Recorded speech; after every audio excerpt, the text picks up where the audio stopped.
Just go ahead and start. Yeah. Okay, we're going to sing the opening song. The chorus is in your bulletin there, right at the top. Give yourself to love, and please join me when we hit that chorus. Huh? There's one more. Not really. Well, kind friends all gathered round. There's something I would say. What brings us together here has blessed us all today. Love has made a circle that holds us all inside, where strangers are as family and loneliness can't hide. Here we are. So give yourself to love, if love is what you're after. Open up your heart to the tears and laughter. Oh, give yourself to love, give yourself to love.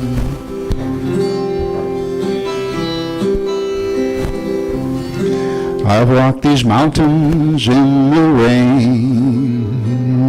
I've learned to love the wind. I've been up before the sunrise to watch the day begin. I always knew I'd find you, though I never did know how. But like sunshine on a cloudy day, stand before me now. So give yourself to love, if love is what you're after.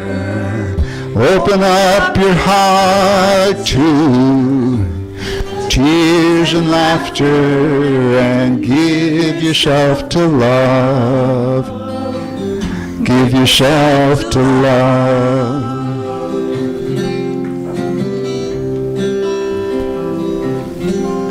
Now love is born in fire, it's planted like a seed. Love can't give you everything, but it gives you what you need. Love comes when you are ready, love comes when you're afraid. It'll be your greatest teacher, best friend you have made. So give yourself to love, if love is what you're after. Open up your heart to tears and laughter, and give yourself to love, give yourself to love. You must give yourself to love, give yourself to love. Good morning. It is so good to be here, and it's so good to see old friends and new friends and the sunshine, and I'm getting all a little bit, it's been, there's been a lot going on in the lives of, this community, and a lot going on in our family, and it's just a pleasure to just be here with everybody today. And so I welcome you to Unity by the Sea, and today with us we have John Meyer doing our music, and thank you, John, it's so good to have you back. And we have Patriciafaye Marshall is joining us today for the first time to speak, and I think I'm just really looking forward to what you have to share with us today, Patriciafaye. So, as is our tradition, I'm going to light the Christ candle, and the Christ candle is, the lighting of the Christ candle is just that reminder of, to each one of us of the Christ light that's in each one of us. And so as we go about our lives this week, just looking at the light and the love that shines through each person. And sometimes we have to look a little hard to see the light, but just know and remember that it is there.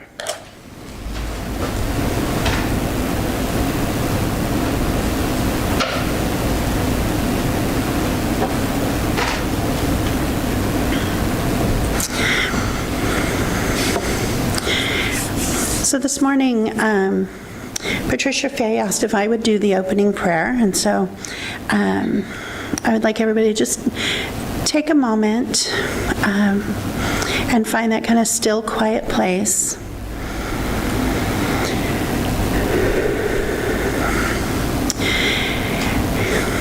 Creator, we thank you for this time, for this space, for the people gathered here, for the words that will be sung and the message that will be given. And we just pray that love will flow through each and every one of us here, and that we will go out into our communities and share the light and the love. In your name, amen. Amen. And we have a song. We do. We do.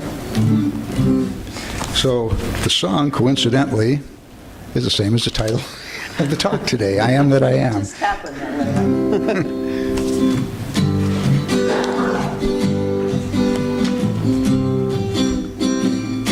I am that I am has sent me to this now moment. Here I am that I am has sent me to this now moment. Here I am to be the voice and to be the heart through which heaven is made known on earth. To be the voice and to be the heart through which heaven is made known on earth. I am that I am has sent me to this now moment. Here I am that I am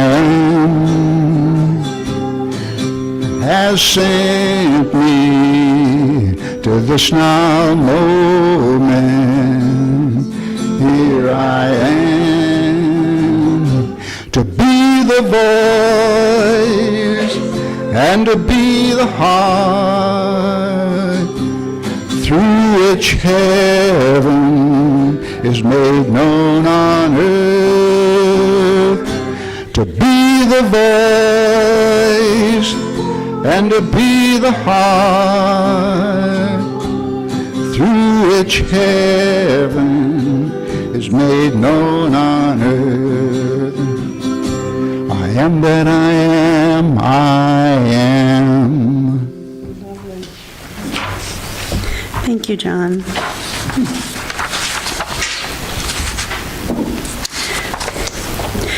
So today is the fourth Sunday in Lent, and I'm trying to figure out how Lent just started, and we're on the fourth Sunday. It's magic.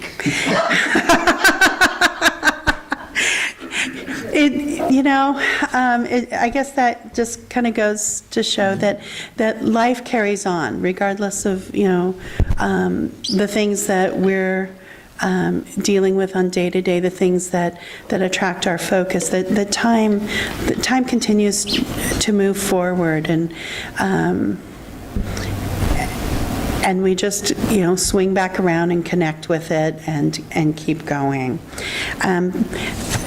Unity each year puts out a Lenten guide with some meditations and readings. And this year the focus is on fasting and feasting. And so I'm just going to read the meditation for today. There is lifting up. If dark thoughts cloud your mind and cast down your spirit, say to your thoughts, your feelings, your emotion, there is lifting up. You are meant to be alive and enthusiastic. You are meant to press forward eagerly. You are meant to grow and unfold spiritually, as well as to be whole and perfect mentally and physically. You are meant to know that God is in you. You are meant to express the Christ in you. Christ is the lifting power in you. Christ is that spirit in you which knows neither depression nor defeat. Christ is that spirit in you which is always radiant, joyous, loving, trusting. Christ is that in you which is never bound by habit, circumstance, or limitation of any kind. Christ is that in you which stands free, unfettered, and unbound. Christ is that in you which is always strong and always an overcomer. Christ is that in you which is never distressed or disturbed by conditions around you. Christ is that in you which is never critical and fault-finding of others. Christ is that in you which is always poised and serene. Christ is in that which you are always loving, understanding, forgiving. Christ is that in you which keeps on keeping on. Christ is that in you which inspires you to accept yourself, to believe in yourself, and to be your best self. Something finer, something greater, something higher. This is what Christ in you, your own God self, always calls on you to be and to express.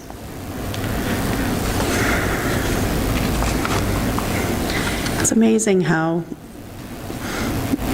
messages are always fitting. They always seem to be just what you need to hear. So I'm not sure if you all needed to hear those words, but I think I needed to hear those words today. Another one of our spiritual traditions is of course, prayer. And here in front of us, we have the prayer box. In the pews in front of you, there are prayer slips where you can write down a prayer, and you can either, bring it up to the prayer box, you can put it in the bowls as they go around later today, or drop them in at the prayer corner.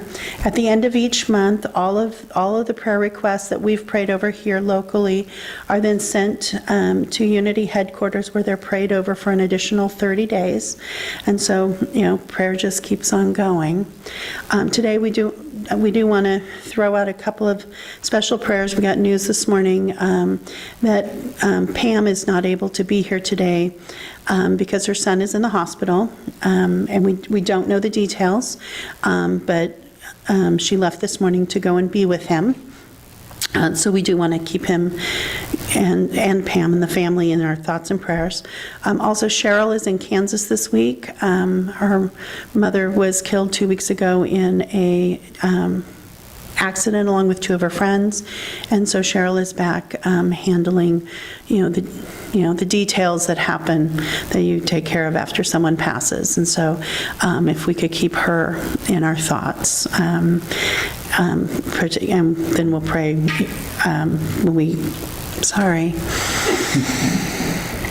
when we gather in our circle later. We'll have an opportunity to pray. So at this time, in your handouts, there are, here it is, an affirmation card. And let's read together first the affirmation for unity. That is the side that has the beautiful dove on it. And the affirmation is, the light of God lives in the quiet of our hearts, and we are at peace. And then for ourselves, the light of God lives in the quiet of my heart, and I am at peace. And then Tom's going to read the daily word for us.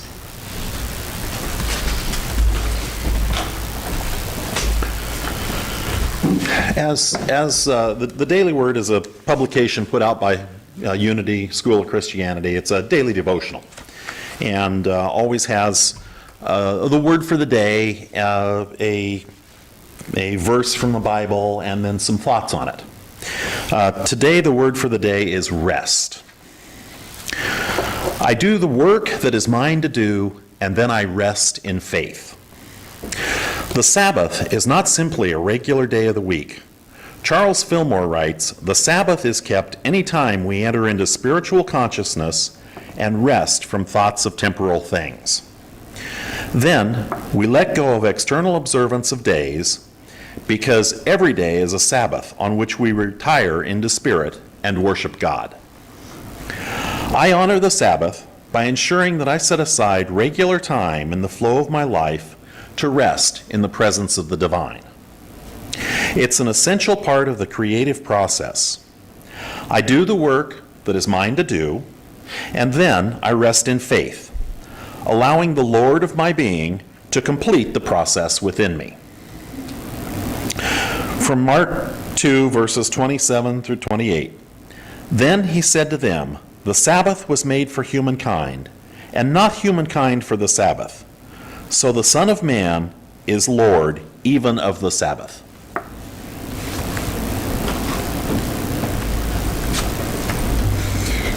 Thank you, Tom. Excuse me. I know John's got some more music for us, but before that, I almost forgot that we had a couple of brief announcements, and so I thought I should probably do those before I forget again.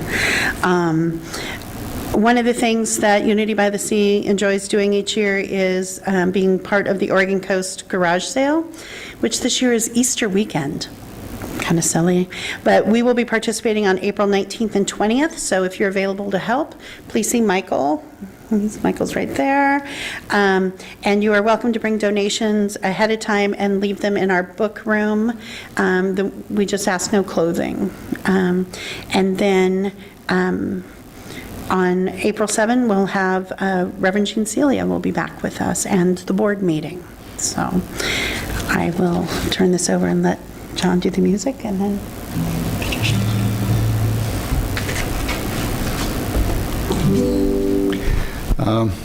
I usually don't, when I'm doing special music here or Unity in Salem, I usually don't do Unity songs. I like to bring other things in, but I thought this song in particular was appropriate for the season, and the talk is called "Here I Am, Lord." If I can get my guitar strap in the right place.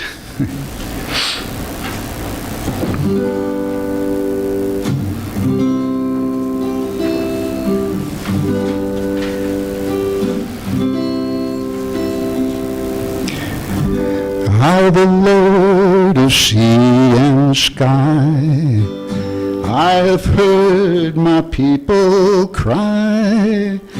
I have been dwelled in fear, and I see, this is why I don't do Unity songs usually. I usually do ones that I know. The Lord of sea and sky, I have heard my people cry. All who dwell in doubt and fear, my love shall save. I who made the stars of night, I will make their darkness bright. Who will bear my light to them? Whom shall I send? Here I am, Lord. It is I, Lord. I have heard you calling in the night. I will go, Lord, where you lead me. I will hold your people in our light. I, the Lord of snow and rain, I will lift my people's pain. I'll have wept for love of them. They own the way. I will free their hearts of stone, give them hearts for love alone. I will speak my word to them. Whom shall I send? Here I am, Lord. It is I, Lord.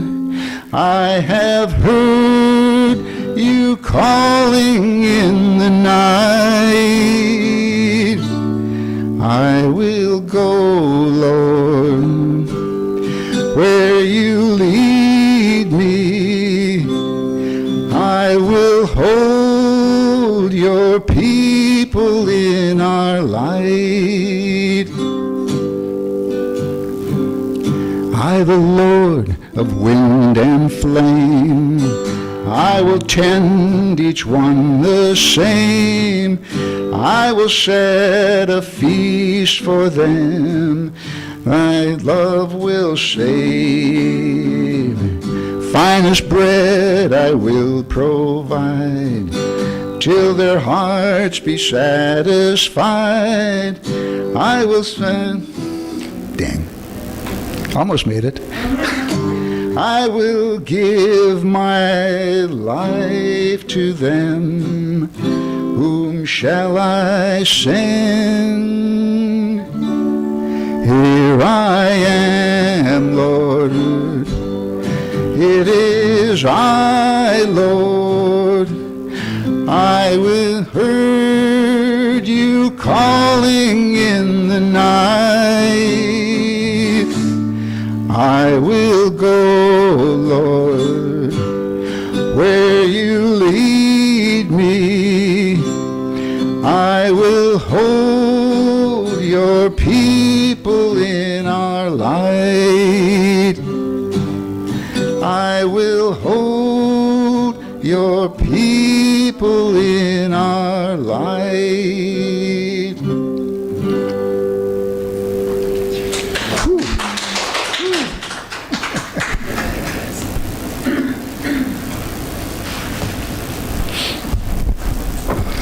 How absolutely joyous to be in a place where you've already said my whole talk. I need say nothing else. You've sang and you've prayed and you've said everything that I have in this folder. So now I'm just going to kind of be with you. I will say a few words. First, I want to thank you for having me, and it's because of Cheryl Hockaday that I'm here. I'm really sorry that she's not here, but she's taking care of business, and that's where she needs to be now. I probably met Cheryl, I'm going to say, at least 10 years ago, and Tom, more than that, right? So sometime around 2005, when we had that little New Thought Fellowship in McMinnville. So Tom and Marcy and Cheryl and I all live in McMinnville, and these three ladies also live in, except one of them lives in Amity, but this is my entourage who, I don't travel alone.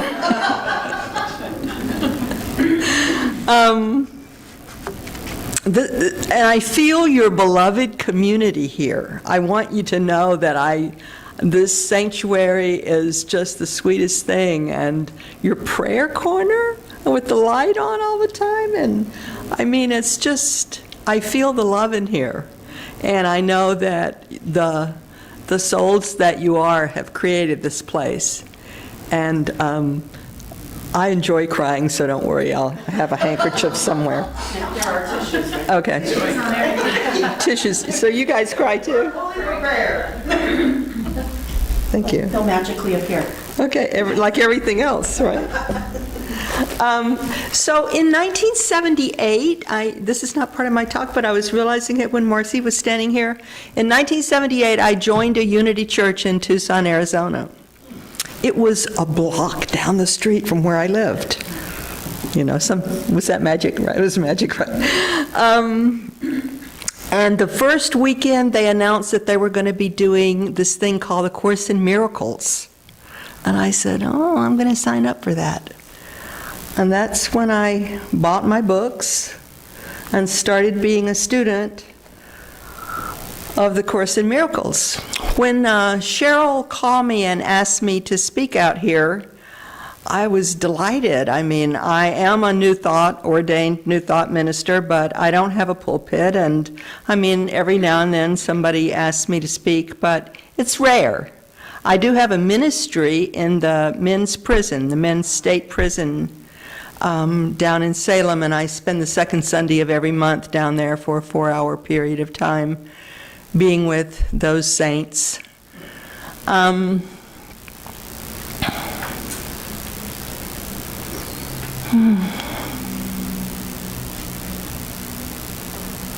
So Cheryl told me I needed a topic, and she said, we won't hold you to it, but I thought, oh, it's 2 months away, let me come up with something that has a wide enough range so it can include wherever my life has taken me by then.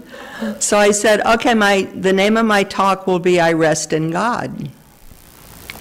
And I immediately remembered that was a lesson in the Course in Miracles. It's lesson 109, I Rest in God.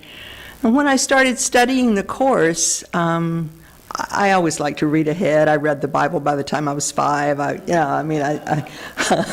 like to see what the last page in the music book is, but work back. So I had already done, by the time I think we had a 2-week course, and by the time it was over with, I had already read lesson 109, and so that was how I started going to sleep at night.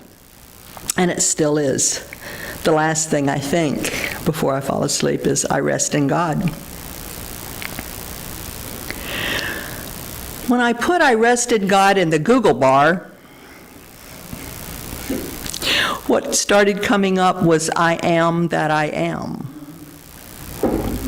So I rest in God took me immediately to I am that I am, which is my tagline to my talk.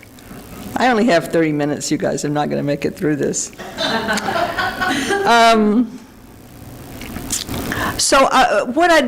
What I hope that you and I can do together in the next 20 minutes is to have a kind of a loving inquiry, exploration, investigation into what does that mean, I am that I am. I think our whole world culture is probably set up on keeping us unaware of that. That its focus, the focus of the world, is on what happens between our birth and our death.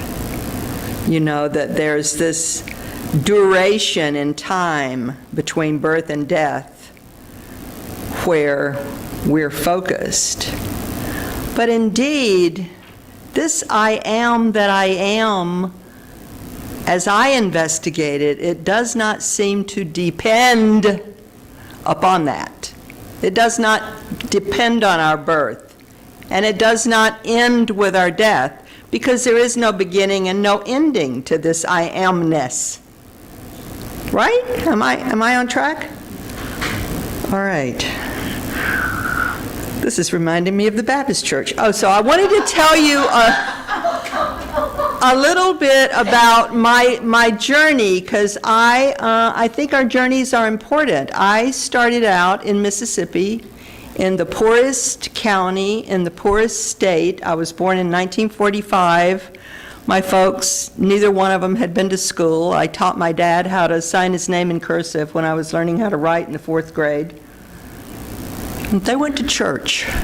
My daddy drank 6 days a night, but on Saturday night he would start getting cleaned up, and by Sunday morning he would put on his white shirt and his tie, and he was the Sunday school superintendent. And nobody talked about that the other 6 nights he was drunk, because he was a good guy, and he could be the Sunday school superintendent.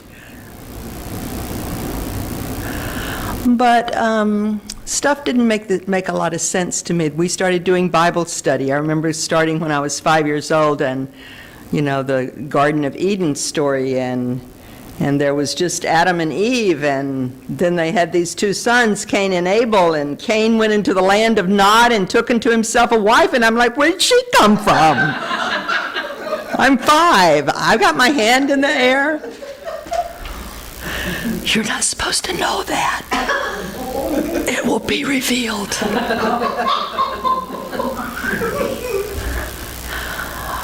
Church to me was laying out in the tall grass in the pastures where the cows and the horses and the pigs and the chickens were all around, and listening to the crickets and listening to just the sound of nature. And thank you. And I was about 5 when I discovered the voice in my head. The voice in your head? The one that's saying right now, what little voice is she talking about? And that voice said to me, you are going to live a long time. And by the time, towards the end of your life, you're going to see and experience something called heaven on earth. I remember hearing that just as distinctly as I've ever heard anything laying in those tall grasses. And I've carried that with me my whole life. People call me ridiculously optimistic. I have stubborn gladness written on my bathroom mirror.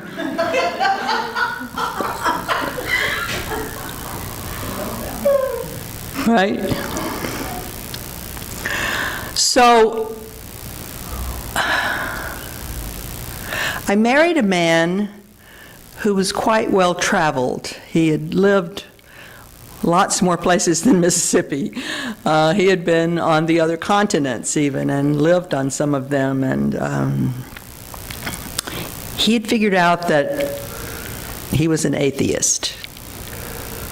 And I said, yeah, but, what about, and he was a scientist. Not that all scientists,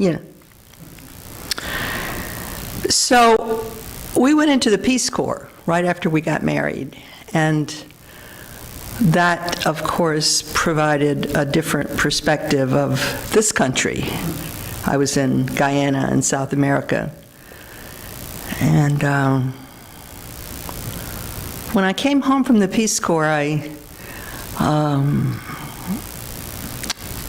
our 2 daughters were born right away, and there's something about being a mother also, that it's like, I gotta find this thing called God. I gotta at least know for myself. So I have been on some kind of a progressive, seeking, wanting to know more path ever since then. So I went back to A Course in Miracles. I left. I was a member of that Unity Church in Tucson for about 3 years before I moved to the San Francisco Bay Area, where I did this thing called the EST training, Landmark Education, Werner Erhard. And that was really like a huge awakening. I mean, they said things like I chose my parents. I was like, oh, you're mistaken. Really. And then I started studying Ernest Holmes and Science of Mind and just about everything I could find to get myself closer to the experience of God. Certainly as Southern Baptist, it was God the Father out there, external, not me, that, and Him. Well, I mean, I know you guys still say Him, but that's okay. They say Him in the Course in Miracles. I can tolerate it now.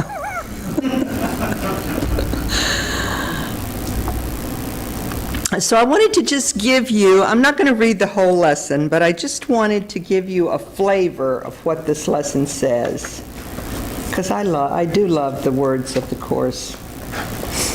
So lesson number 109, I rest in God. We ask for rest today and quietness, unshaken by the world's appearances. We ask for peace and stillness in the midst of all the turmoil born of clashing dreams. We ask for safety and for happiness, although we seem to look on danger and on sorrow. And we have the thought, I rest in God, that will answer our asking with what we request. I rest in God. This thought will bring to you the rest and quiet, the peace and stillness, and the safety and the happiness you seek. This thought has power to wake the sleeping truth in you, whose vision sees beyond appearances, to that same truth in everyone and everything there is. Here is the end of suffering for all the world, and everyone who ever came and yet will come to linger for a while. Here is the thought in which the Son of God is born again to recognize himself.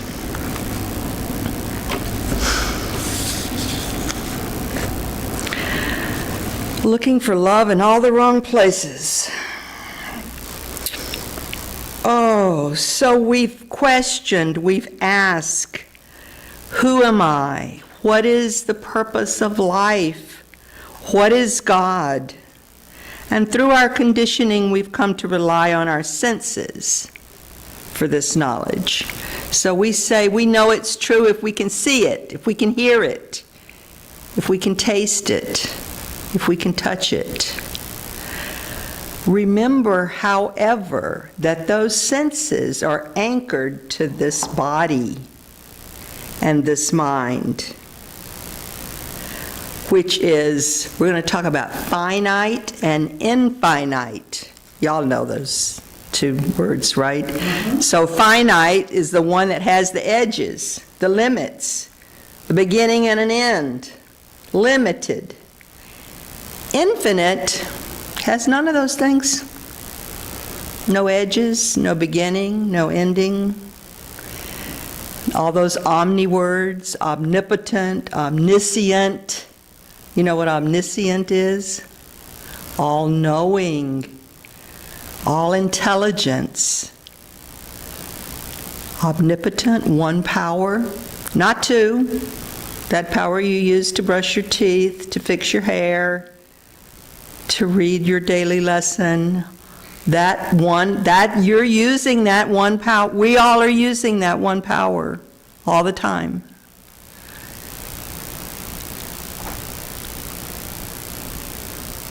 So omnipotent, omniscient, what's the other one? Omnipresent.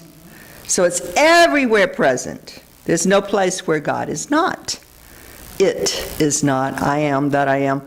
It does not care what we call it. Ernest Holmes said to this guy who came to one of his lectures, the guy said, Ernest, I loved everything you had to say, but I'm still an atheist. And Ernest said, it doesn't matter. The God I believe in and the God you don't believe in, they're the same one.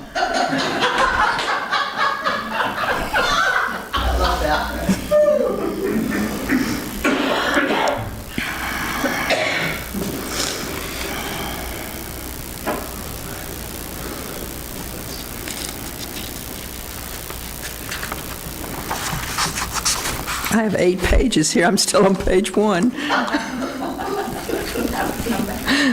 Thank you. So I was going to read that thing that Charles Fillmore wrote that you read or earlier, or John read or sang, or it got said anyway. I'm not going to do that. I am going to ask you though, what is real?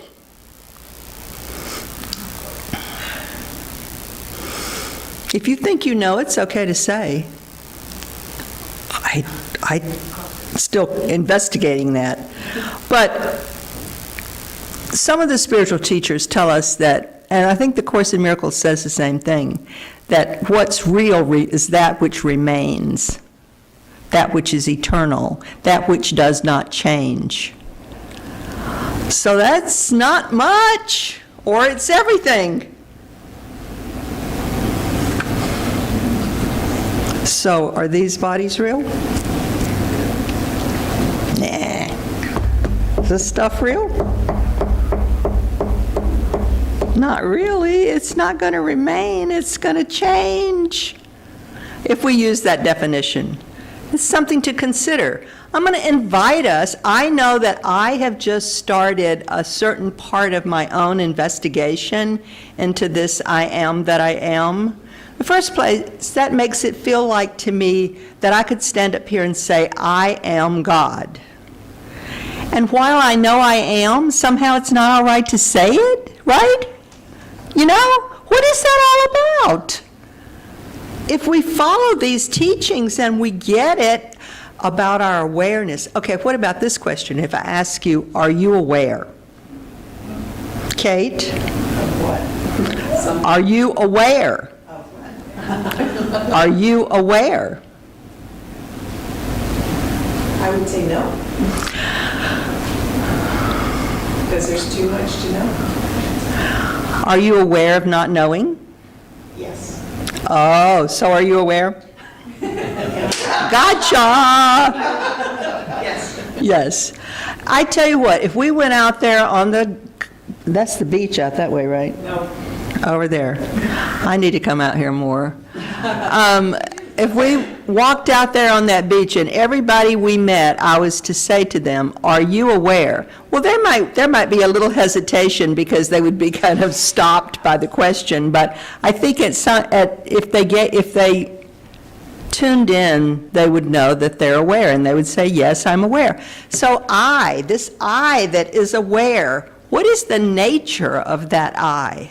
Who is that? What is it? Does it have any edges? You know, it's the first experience we have when we're born is I. How many times a day do we say I? I am sick, I am well, I am happy, I am sad, I am hungry, I'm bored, I'm tired. I. What in the world are we referring to? If it's not this or this. I am that I am. So in the spiritual scriptures, in the Torah, which is like the first 5 books of the Old Testament, you know, God says to Moses, I am that I am. This is my name. This is who I will be known as for all future generations. I am that I am.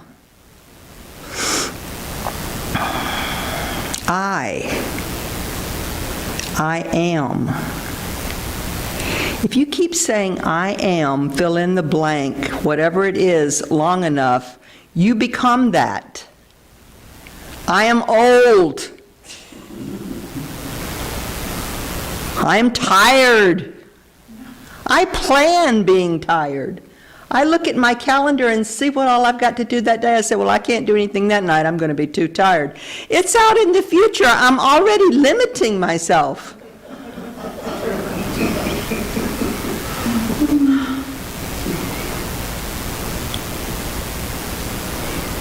When we start to investigate, and what do you think we mean when we say investigate? What is that human thing that we use to investigate something?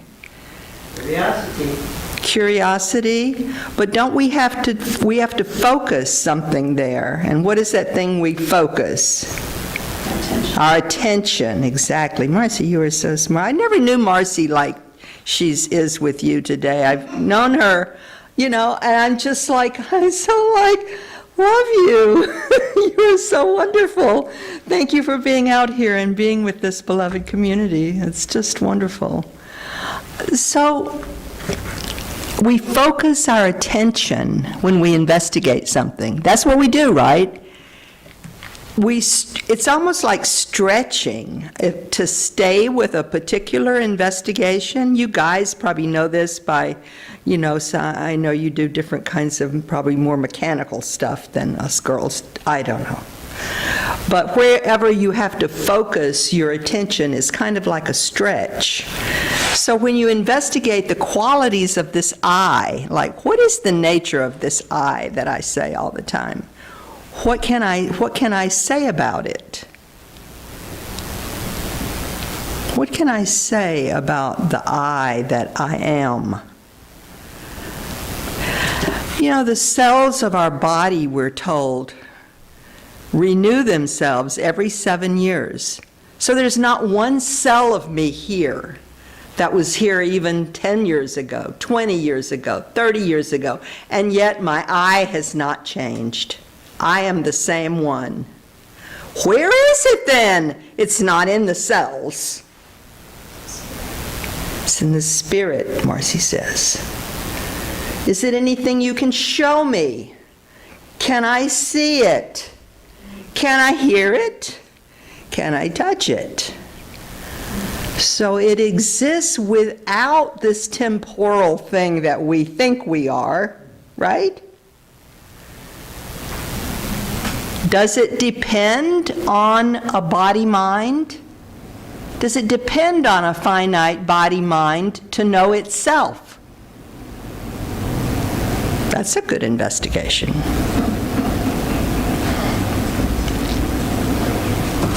Remember when I went to college, they taught us Abraham Maslow's hierarchy of needs. Remember that? In the first psychology class I ever took, drew a pyramid. The bottom of the pyramid was all the things to keep your body, to have your body survive. I think they call that the physiology. The next level was safety, and then we had self-esteem, and then we had love and belonging in there as well. But remember what was at the very top of at the apex of the pyramid? What was it, Marcy? Self-actualization. Self-actualization. What does that mean? We used it in those days, groups that I was in, spiritual groups, we used it synonymously with God realization. Self-actualization, God realization. They say, what is the purpose of your life? I would say, God realization. I had no idea what I was talking about.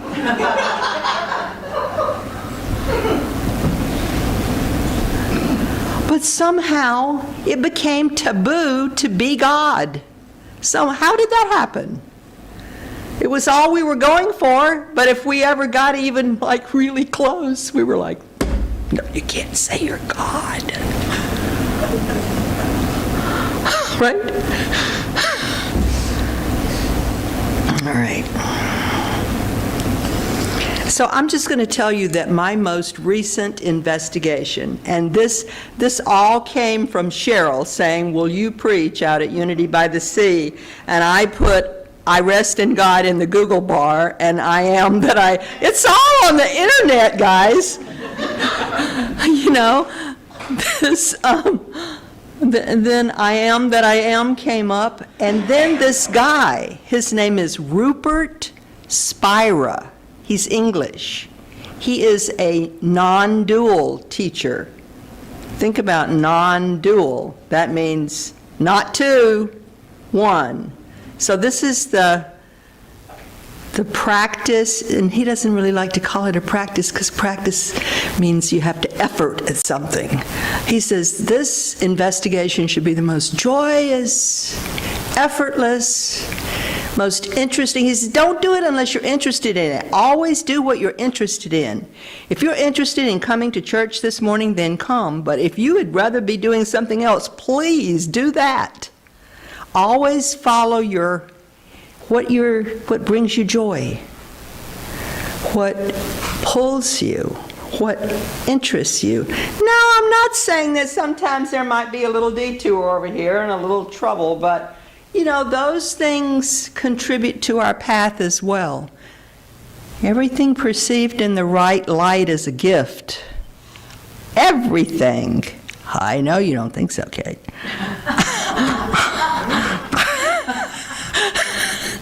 Don't think. Okay. So,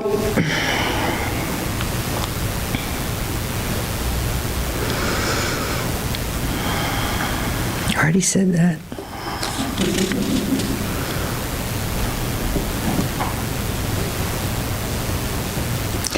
This experience of being aware does not change Although the objects of awareness seem to be unlimited, the experience of being aware does not change. So when I ask you if you're aware and you say yes, and I ask you if you're aware and you say yes, you may not be aware of the same things. Those are the objects of your awareness. But the awareness itself is the same awareness. This is where we connect in oneness, and this is where love is. Our shared awareness. The one who is aware is the same one for Betty, for Vicki, for Kate, for I don't know you guys' names, but you too, Tom, Rachel, right? Is it right? No, it's not Rachel. It's the lady in the back. Phyllis. That awareness that is aware is the same one. I am that I am, the same one. And when we identify with that rather than the finite this, then we are all one with each other. And the animals, right? Where's that animal? The animals, the trees, right? The mosquitoes, I know we slap them, but you got to bless them when you do it.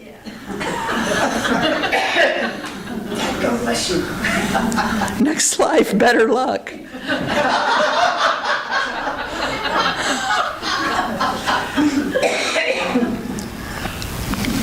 So that's where we find oneness. So if this myth of separation, that we're all separate from each other, and I mean, we have swallowed that hook, line, and sinker. We have all kinds of evidence that we're separate from each other. But if you want to find oneness, start to investigate the one that's aware. The one that's aware is where we are one.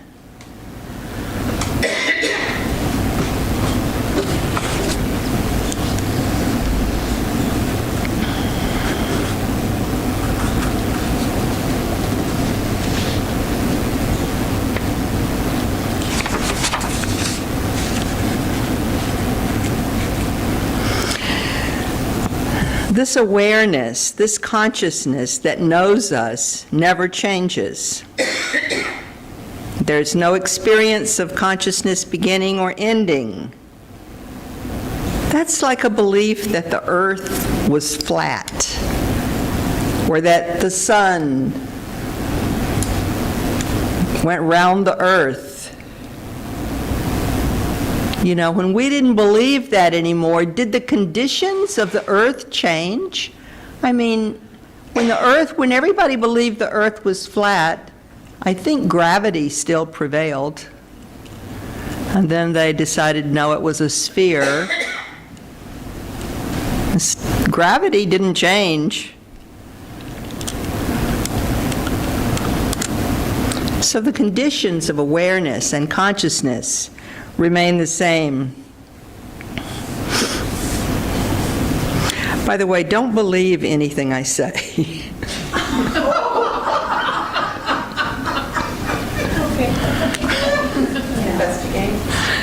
Do your own investigation.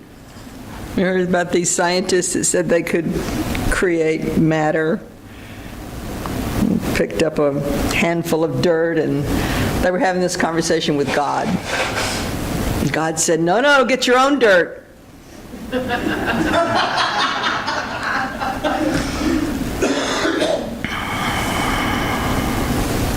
So this consciousness, all there is another name for God. It's also another name for I.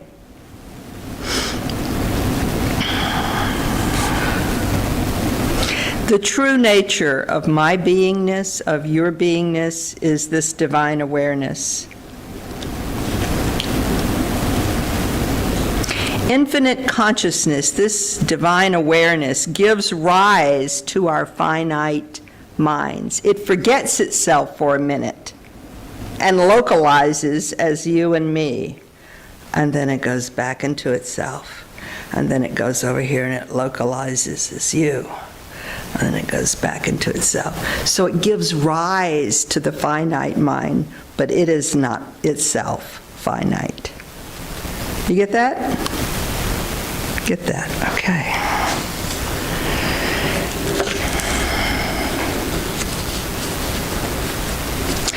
To accomplish your investigation, you must become interested in the experience of being aware, and of being aware of being aware. Have you noticed that something is always aware of your experience? I mean, that is just really interesting to me, that that thing is always there. As soon as I look, it's there. If I look away, I can't, it's there. And we call that something I. I am aware. No beginning, no end. Changeless, eternally present, ageless, genderless. How about that one? Always now and always here. Did you notice that? That it is always now and you are always here. That is the nature of I am consciousness. That is the nature of divine awareness. It's never anywhere but now. You know this thing, time? I just got to tell you, I know my time is up, but I got to tell you about time, a little bit about time, because we made it up. We did. It's duration, and there is none. It's always now. I mean, you just agree with me that that was the truth, right? So time, here's kind of how we have it in our experience. We're born and we die, and in between, there's now. Right? Always. Not yesterday, not tomorrow, now. This moment. So another way of investigating might be to practice present moment awareness, being right here in this moment and seeing what it is. What is the nature of this moment? You can't get lost in that. I mean, that must be what peace be still means, is to be in that investigation, to live in that I amness.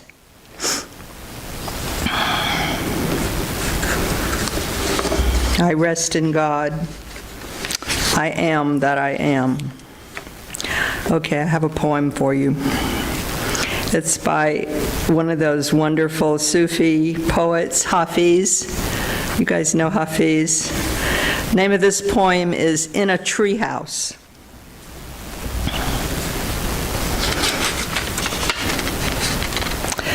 Light will someday split you open, even if your life is now a cage. For a divine seed, the crown of destiny is hidden and sown on an ancient fertile plain you hold title to.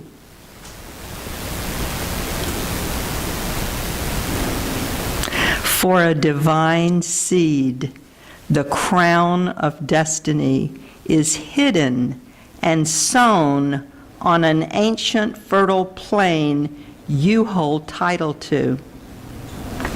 Love will surely bust you wide open into an unfettered, blooming galaxy, even if your mind is now a spoiled mule. A life-giving radiance will come. The friend's gratuity will come. Oh, look again within yourself, for I know you were once the elegant host to all the marvels in creation.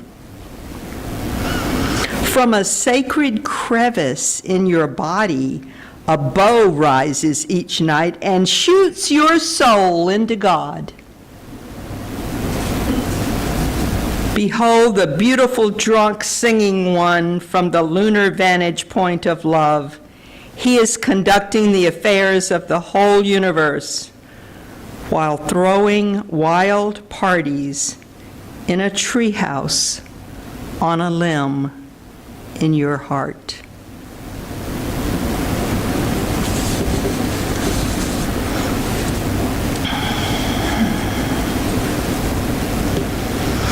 To live our humanity, we must recognize our divinity. It's covered over by the drama of our experience. But pure, luminous, divine consciousness is all there is. It's always shining through every person, every animal, every tree, every plant. Everything is God. Everything is myself. Living like that is the greatest contribution we can make to this world. And so it is.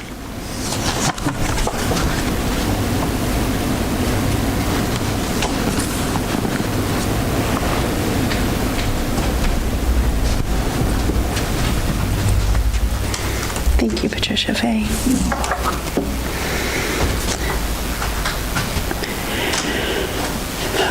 So now it's time for our offerings and blessings. And so if you could take, if you have a gift, go ahead and hold it in your hands while we say our affirmation, which is in the bulletin,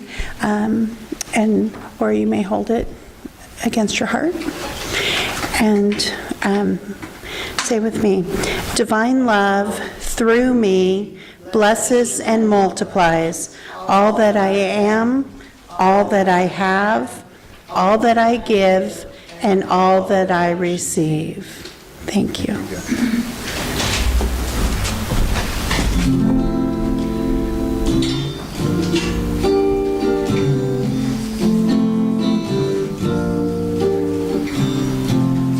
Day by day, day by day,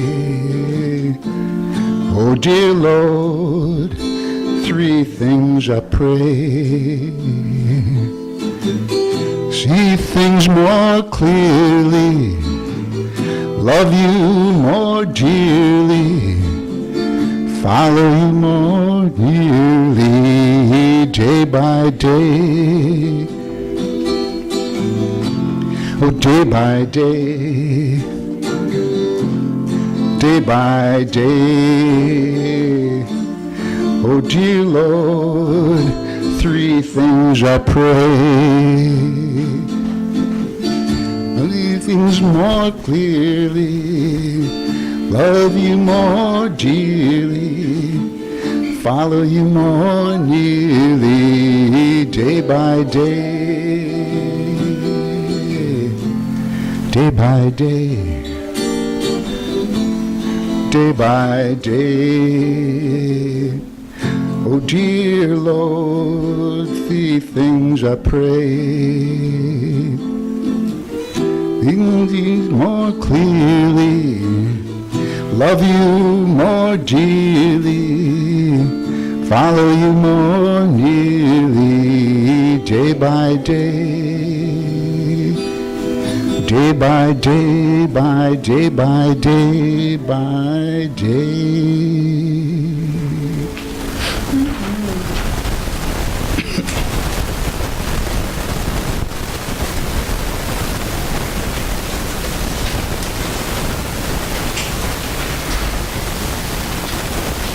We thank you for these gifts and for each one that has provided the gifts to support this ministry and this community. And we just pray for each person here that love will just flow through. Thank you. Thank you. So it is. And Michael's going to read the Unity Statement for Peace, and then we will have our gathering circle.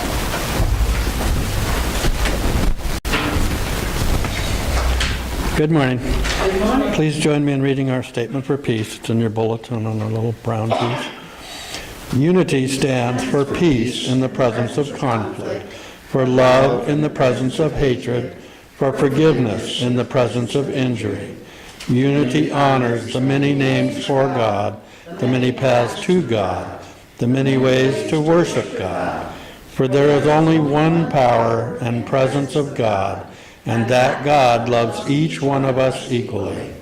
It is therefore the position of unity to urge all nations, their leaders and their people, to turn to God by whatever the name for guidance during these challenging times, and to pursue peace, not war, for this is what honors the God of all our faith traditions. Unity stands for peace in our lifetime. Yes. The wolf shall dwell with the lamb, and the leopard shall lie down with the kid, and the calf and the lion and the fatling together, and a little child shall lead them. And they shall not hurt nor destroy in all my holy mountain, for the earth shall be full of the knowledge of the Lord. I will not be the part of the killing of any child, no matter how lofty the reason. Not my neighbor's child, not my child, not my enemy's child. Not by bomb, not by bullet, not by looking the other way. I will be the power that is peace. Thank you.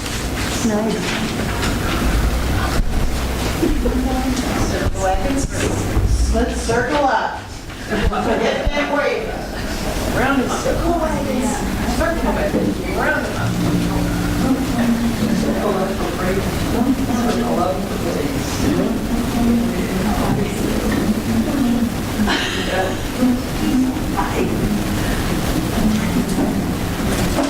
So as we gather in the circle, let's just take a moment to remember those who need some prayer, who are experiencing suffering or hardship, or who we just want to bless and bring joy. Feel free to say their name into the circle, or speak it quietly in your heart.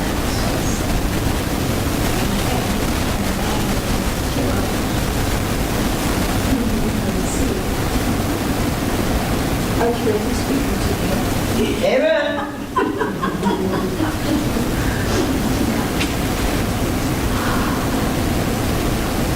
Thank you.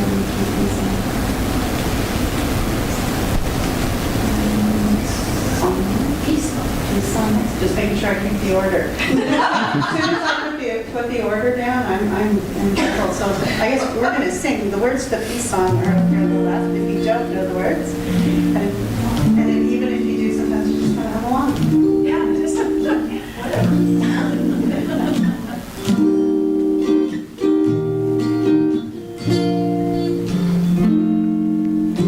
Let there be peace on earth, and let it begin with me. Let there be peace on earth, the peace that was meant to be, with God as creator. Family all are we. Let us walk with each other in perfect harmony. Let peace begin with me. Let this be the moment now. With every step I take, let this be my joyous vow, to take each moment and live each moment in peace eternally. Let there be peace on earth, and let it begin with me.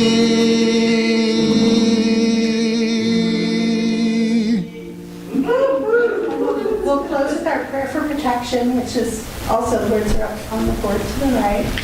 The Blood of God surrounds us, The love of God enfolds us. The power of God protects us. And the presence of God watches over us. Wherever we are, God really is. And all is well.